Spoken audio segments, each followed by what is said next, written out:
All right, so our final speaker of the night is Sunny Verma, and he also has 3 fun facts. So he wears tights most days so that he can run to and from meetings. His parents and his sister are his best friends. That's really sweet. And he almost failed out of university. Sunny, come on up here and share your fuck up.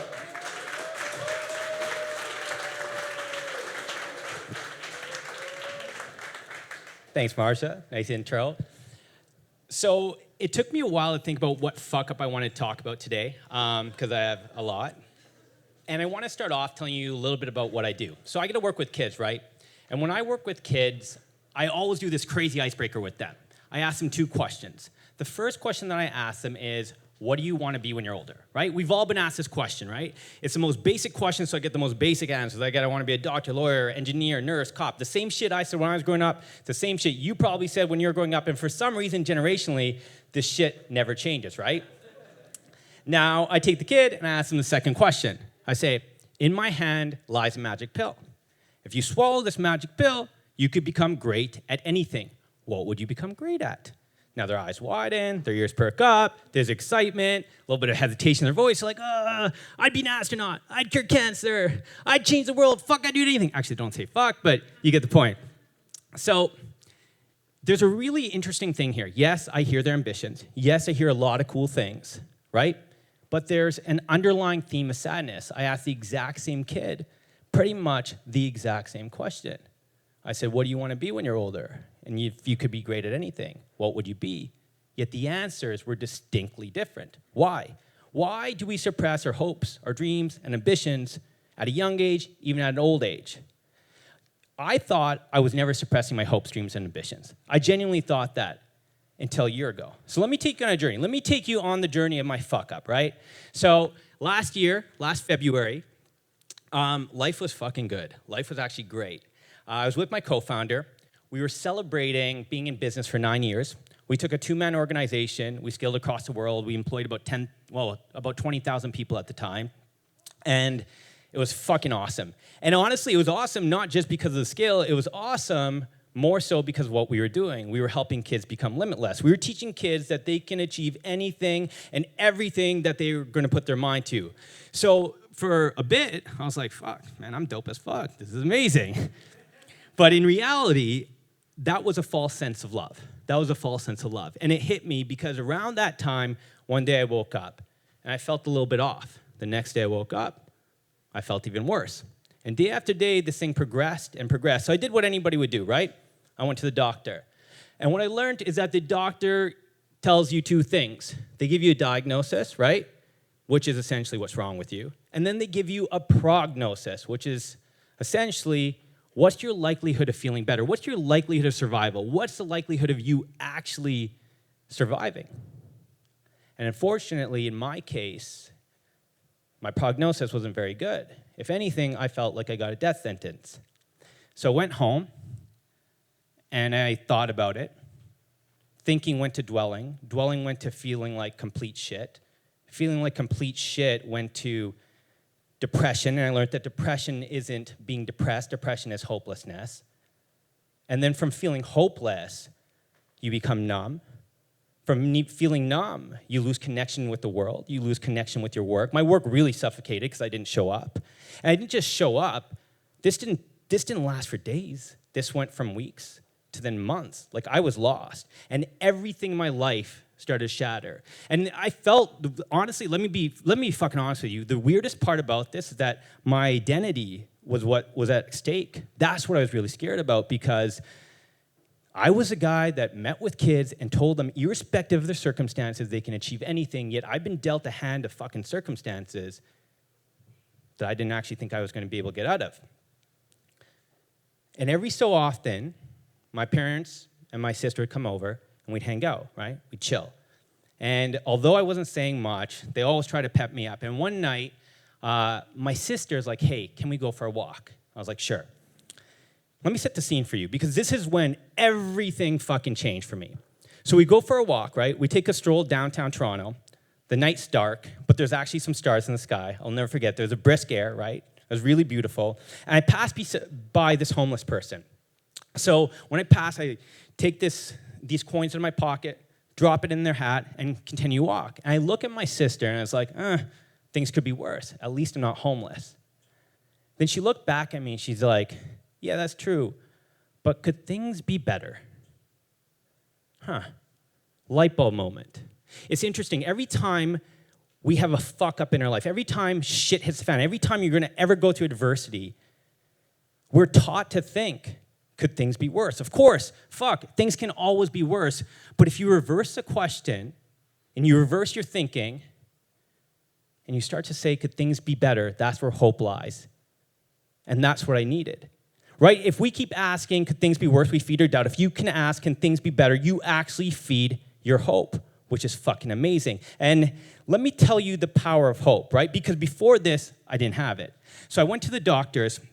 I'll never forget what they used to say to me. They say, Sunny, prepare for the worst, but hope for the best. Actually, you know what? We don't want to get your hopes up because your likelihood of feeling better is nearly impossible, right?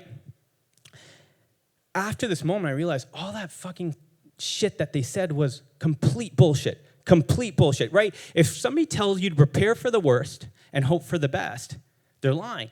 That's actually failing by default. When you prepare for the worst, you by default accepted defeat, right? And the truth is, if you want to achieve anything in your life, it doesn't matter. It could be curing cancer, it could be running a marathon, it could be running a startup. If you want to achieve anything in your life, you know what you first need? You need a belief, and you need to have your actions backing your belief.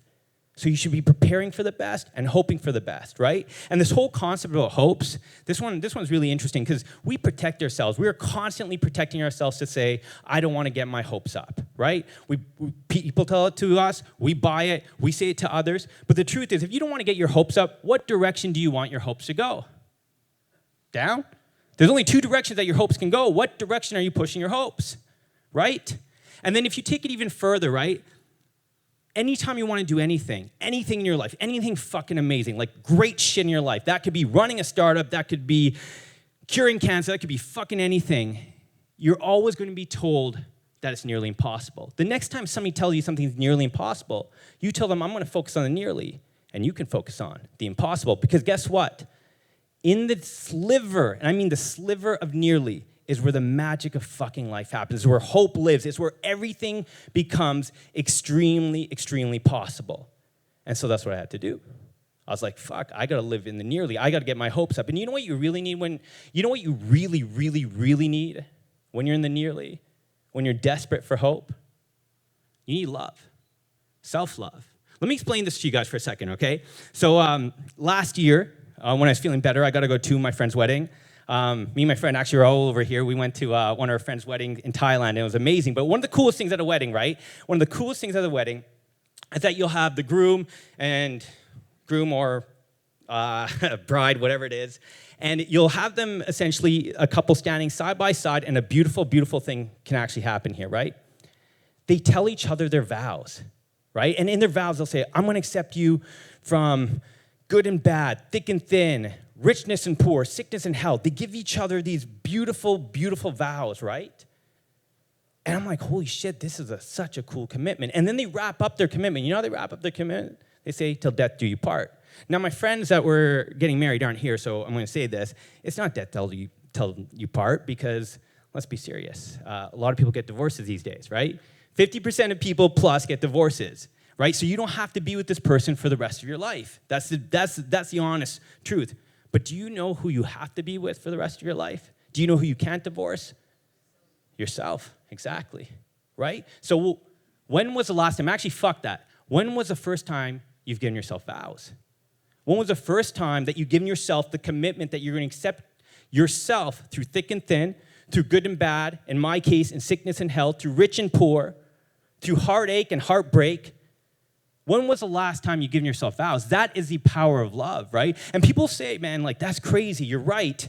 But the truth is, let's backtrack even further. Let me tell you the importance of love. You need 3 ingredients to survive in this world. You need 3. You need sunlight, you need water, you need love. If you want sunlight, go outside. If you want water, turn on your tap. If you want love, well, fuck. Love is rare. And self-love, trust me, it is so fucking rare. Let's say you take a set of twins being born, right? They look identical. They're identical. They have the same hair, the same eyes, the same body type, the same everything, no matter what, right? They have the exact same mental aptitude. And there's one massive, massive, massive distinct difference between them. Their parents chose to love one more than the other. Which one's more likely to thrive? Which is more likely to succeed? Which one's more likely to be happy? I think the answer is fucking pretty easy, right? The one that was given more love. That's the way you love yourself. You know what's really interesting? You gotta love yourself the way your parents love you. You ever hear the saying, the baby was so ugly, only its mother could love it, right? Right? It's a really interesting phenomenon, right? The baby's so ugly, only its mothers can love it. Like, your baby could be so fucking ugly that it looks like Donald Trump's ass. Actually, fuck that. Your baby's so ugly, it could look like Donald Trump's face, right? And in that, for some reason, you still love it. But that's because a mother doesn't see you for the shit you are. Your mother sees you for all that you can be. That's genuinely it. But do we see ourselves for the shit that we are, or do we see ourselves for all that we can be? Do we see our own potential? Because that's where love lies. That's where love lies. That's where the greatness in yourself will lie. So how do you develop this? How do you develop this insane amount of love for yourself, right? So let me backtrack to kids again, right? Because I work with them. So when I was at the park, I watched this kid. He was like running around, scrapes his knee, comes to mom and dad, starts crying like, oh shit, I scraped my knee. He didn't say shit, but he's like, oh, I scraped my knee. And the parents looked at him and they're like, oh, that really sucks, honey. Do you want me to kiss your boo-boo? And they kissed his knee and he went off and everything was okay. And so when I tell people this, they're like, oh, that's so cool. That's so fucking cool. That's the placebo effect. No, fuck no. That is the love effect. That's what love does. It cures all. It cures all. And you know what the adult version of a boo-boo is? It's a fuck-up. It's what we're talking about tonight, right? An adult version of a boo-boo is a fuck-up. Can you love yourself when you're fucking up? Because love is not contested when everything is good. It's contested when you go through the shittiest parts of your life. And the value of it is so interesting. People are like, oh man, that's unconditional love. By default, by fucking default, love is unconditional. Anything with conditions is not love. It's that simple. So how do you build that? Some of you guys probably wear glasses, right? I can see some people wearing glasses. I don't wear glasses, right? So what happens the second that you get a speck of dirt on your glasses? Everybody has a really interesting reaction, right? They take off their glasses, wipe it clean, put it back on. Why? Why do we do that? So we can see clearly, correct? But what happens when you get a speck of doubt, a speck of negativity on your mind? How come we don't have the same mechanisms of clearing our mind? Right? We don't have the same mechanisms. Instead, you know what we do? We dwell, we think about, we harvest it, we let it grow. And we let it flourish. We let the negativity flourish. Just like your eyes need the lens clear in front of them, guess what your mind needs? In order to see the vision of your life, you need to clear yourself from the negativity and doubt. So in my time, in the last year, and my health is fucking 100% now, but there are 3 things beside the medicines. 3 major fucking things that happen. 1, hope. Everyday fucking hope that tomorrow could be better than today. You might be going through the worst breakup of your life. You might be going through cancer. You might be going through just a shitty day at the job. Remember, tomorrow can be better than today. Number 2, remember, you are capable. Every day, give yourself this one affirmation. You are capable. And number 3, visualize. Visualization is the most powerful tool. Now, I'm not a guy that can sit there for 20 minutes and like meditate, right? But for 1 minute a day, if you can visualize, and if you can just visualize one thing, and that's every fuck up in your life just demolishes for that 1 minute, and what that actually feels like, your life will change. Now, I'm going to wrap up here, and yes, I did not have slides, Marsha. I can see you're like, where's the clicker? That was my fuck up of the night. No slides. Well, let me tell you why. Let me tell you why. No slides, right? Because I was thinking about this, and I do a lot of talks, and you gotta prep, right? You gotta prep. I'm talking, well, the beauty about a fuck up comes from your heart, right? It comes from your heart. I didn't want to have any guidance. I wanted to be honest with you guys, and that's why no slides. But I want to end with this note. This is your life, as it is mine. You are the author, and you're also the main character of your life. You hold the pen to your destiny. You genuinely hold the pen to your destiny. You know what you can do with this? You can make every fuck up the reason why you're a failure, or you can make every fuck up the reason why you're a person that loves yourself. Thank you.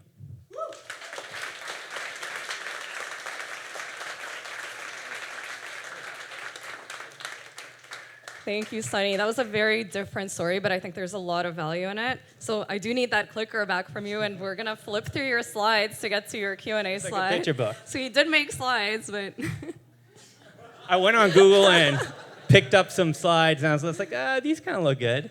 okay, yeah. There we go. All right, let's open it up to some Q&A for Sunny.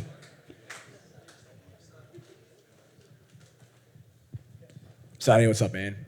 Yo. You and I know each other well, but that was fucking awesome. Thank you. Yeah, I really enjoyed that story. So you talked about self-love. Yeah. And I am curious to hear what you think happens when someone doesn't develop it. Like, what are the downsides? Okay, so if somebody doesn't develop self-love, well, there's a lot of negative effects, but I see this more from like an adult perspective, and because I get to witness kids growing up. You know what happens? You make excuses for not smiling, right? So there's this really interesting phrase that we call adulting, right? We say like adulting, and I get it. Adulting is like making your laundry, it's doing your dishes, it's doing a bunch of this shit, but it literally means that you don't enjoy life. I'm gonna tell you why, right? It is what it is. Like, fuck, I got too many responsibilities, life sucks, this is what we fucking do, right? But there's a really interesting thing. I was with my little nephew, right? It was rainy last week, and we're going for a stroll. And in front of us is this puddle, right? And he calls me, he's like, Uncle, and he runs and he jumps in the puddle and he starts like splashing around. I'm like, holy fuck, what are you doing, right? I grab him by the back of the head and I'm like, pull him out. And he's like, aw, and he's like all sad for the rest of the day. But it's really interesting. So I'm getting the point here, right? It's really interesting. This kid, right, takes wonder in the shit I dread. When we were all growing up, we all looked at puddles, right? Imagine you know what would be dope as fuck? If we went to work, right? And they're like, oh, sorry, I was running late. I jumped in a puddle. Man, it was really awesome. You gotta go check it out after work, right? It's like the best swimming pool ever. That would be fucking amazing, right? But adulting prevents us from thinking like this. So to your question, UJ, what is it like when you stop developing self-love, you lose the wonder for the world? Makes sense.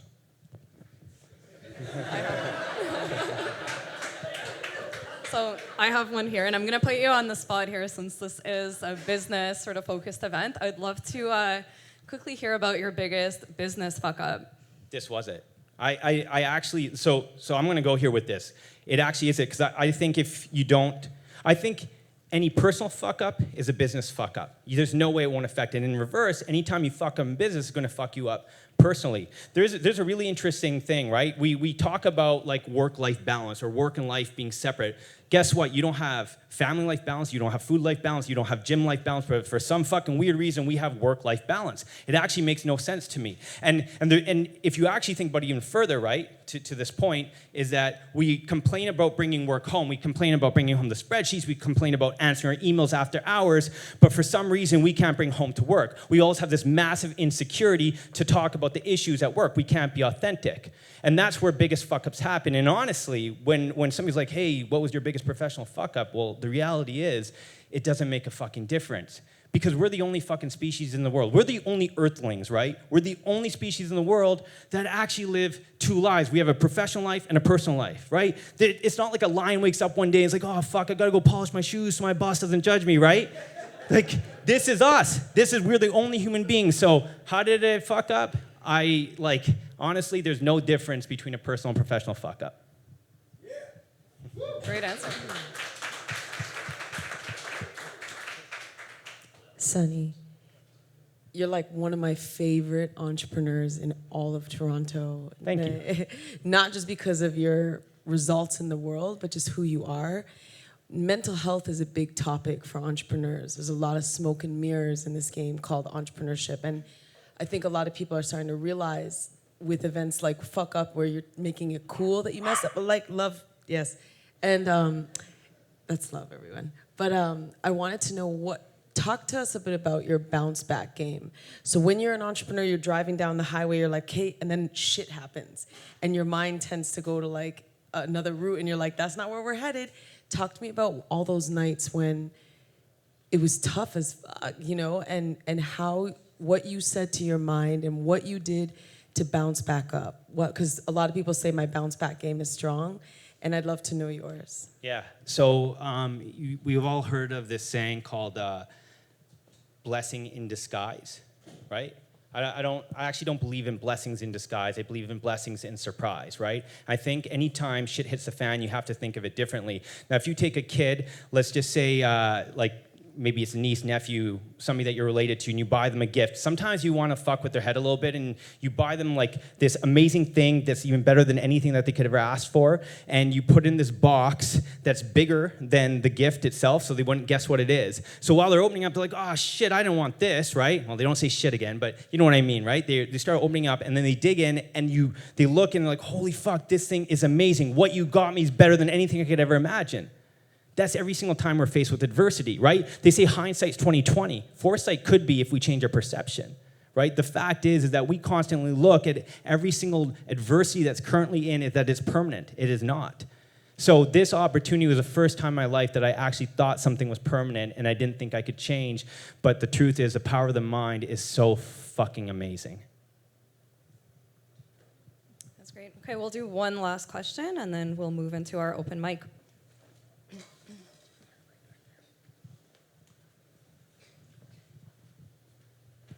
So you mentioned that the business was going really well and everything was great. And as a successful entrepreneur, what was it that triggered you feeling down or feeling that something wasn't real or true? Health. My physical health started to deteriorate. That was it. It wasn't anything. It's like really interesting because like I did a lot of contemplation at the time, like why me? How did this happen? Did I overwork myself? What is the reason for all of this? We all have been given gifts in our lives, right? Sometimes it's your birthday, sometimes it's Christmas, but the best gifts that you're going to ever be given are because of no reason, right? Like if you have a significant other and they just surprise you with a beautiful gift, with no provoking at all, that is the best thing in the world, right? That shows a sense of true love. For me, this was like the universe saying, I love you, right? I didn't provoke it. I don't know why it happened, but I know like what it gave me after is like the difference between conditional and unconditional love. Thank you. Great answer. I think that's a great place to leave it off. Thank you.